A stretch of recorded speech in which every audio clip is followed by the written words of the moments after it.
بسم الله الرحمن الرحیم. الحمد لله و کفا، سلام علی عباده الذین اصطفى و بعد. فاعوذ بالله من الشیطان الرجیم. اذن الذين يقاتلون بأنهم ظلموا وإن الله على نصرهم لقدیر.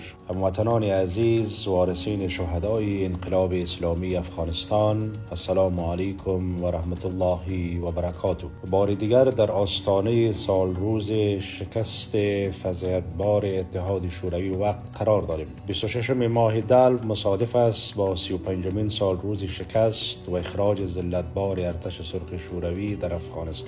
بجا می‌دانم این موفقیت عظیم را خدمت خانواده های معظم شهدای انقلاب اسلامی تبریک و مبارکباد عرض نموده و به ارواح طیبه شهدای معظم جهاد درود می‌فرستم. از اخراج نیروهای ارتش سرخ 35 سال سپری گردید. این خروج پایان اشغال در افغانستان نبوده و از آن طی این سالها شاهد چندین اشغال و تجاوز دیگری نیز بوده ایم.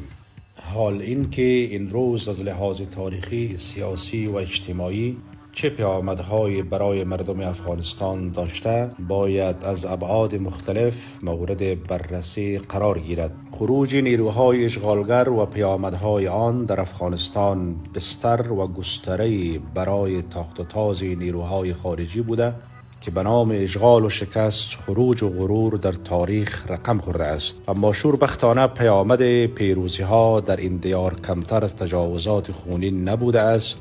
از زمین رو لازم میدانم تا روی پیامد خروج ارتش اشغالگر شوروی وقت قدر مکس صورت گیرد. این که شکست متجاوزین به دست ملت مجاهد افغانستان مایه غرور و افتخار است قابل انکار نیست، اما ملت افغانستان هیچگاه شهد پیروزی را به گونه شایسته نچشیده، چرا که بلا فاصله بعد از هر پیروزی اختلافها، تفرقه‌ها و هزار مصیبت دیگر رخ داده و کام مردم ما را تلخ و زهرآگین ساخته است. همان طوری که ورود متجاوزان به سرزمین ما برای مردم پیامد خوبی نداشت، خروجشان نیز اثرات نامطلوب را بر زندگی آنها گذاشته است. ناگفته پیداست که تجاوز از هر حیث هزینه می‌طلبد. چنانچه شوروی سابق از لحاظ سیاسی در جهان منزوی گردید و از رهگذر اقتصادی ورشکسته شد و از دید اجتماعی متلاشی و به چالش‌های متعدد گرفتار شد. سرانجام اتحاد جماهیر شوروی به کشورهای کوچک تقسیم و کمونیسم به قبرستان تاریخ دفن گردید. و اما ببینیم پیامد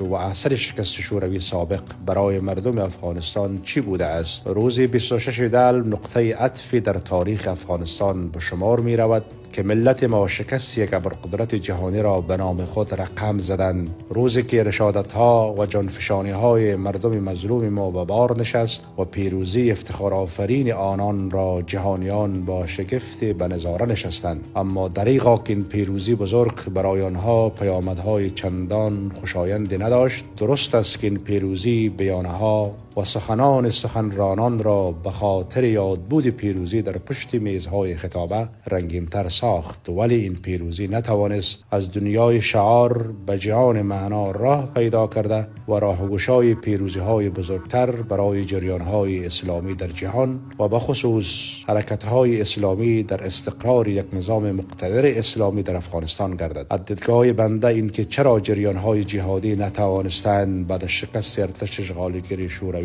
حکومت مقتدر اسلامی را در کشور مستقر سازند، در آن 3 عامل اساسی را می توانید پیدا کرد. 1. بعد از خروج نیروهای ارتش سرخ، امریکا و شوروی و کشورهای منطقه، حتی برخی از کشورهای همسایه، متحدانه از ایجاد نظام اسلامی و جهادی در افغانستان جلوگیری کردند.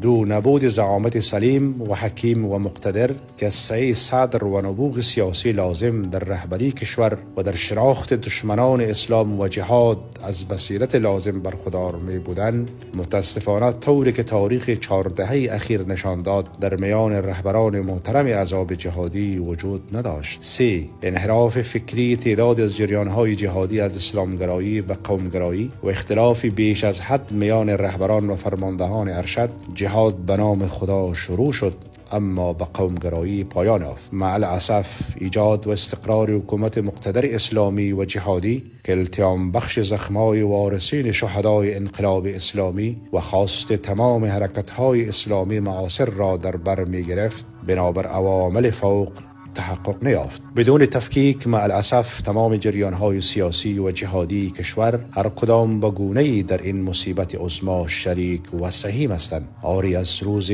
تاریخی 26 دلف سال روز خروج نیروهای ارتش سرخ اتحاد جماهیر شوروی سابق از کشور تجلیل می‌کنیم. گرامی داشت این روز بدان جهت که روس‌ها به ناتوانیشان در برابر ملت مجاهد افغانستان معترف شده و چاره‌ای را در خروج دیدن برای این ملت غرور آفرین است. اما با این وجود برای بسیاری از مردم این پرسش باقی است که طی این چند سال پس از خروج روس‌ها از افغانستان چه تفاوت‌هایی در وضعیت مردم آمده است تا لذت زندگی در استقلال را به آنان چشانده باشد. این پیروزی بزرگ تلخی‌های فراوان زیادی را نیز به دنبال داشت که نیاز به یادآوری آن همه نیست. 26 دلف نقطه پایان تجاوز نبود، بلکه این پیروزی آبستن یک تجاوز و یا چندین تجاوز دیگر را در پی داشت. شوروی سابق پس از خروج حکومت دست نشانده وابسته و زیر حمایت خود را در افغانستان بر جای گذاشت.